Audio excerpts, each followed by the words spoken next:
Good day everyone! Welcome to my channel. This is Hot Sports Balita. Para sa balitang sports, nasa rehab phase na si Gilas Pilipinas center Kai Sotto sa Japan after na kanyang successful ACL operation. Sa kanyang Instagram post, ginulat ni Kai ang mga fans sa kanyang latest update. Kasama ni Kai ang kanyang Filipino strength and conditioning coach na si Coach Mel Lantin, na isa rin sa dahilan sa naging pagbabago sa physique ni Kai ngayon. Naging malaking kawalan nga si Kai Sotto sa Gilas Pilipinas na naramdaman ng gusto sa final window ng FIBA Asia Cup qualifiers. Nagkaroon ang Pinoy squad ng dalawang sunod na kabiguan. Una ay sa kamay ng Chinese Taipei at sumunod ay sa New Zealand.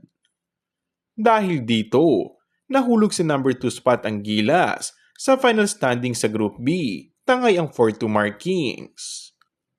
Ayon kay Gilas Pilipinas head coach Tim Cone, gagawa ito ng bagong plano upang mapunan ang naiwang pwesto ni Kai Sotto na kasalukuyan ang nagpapagaling.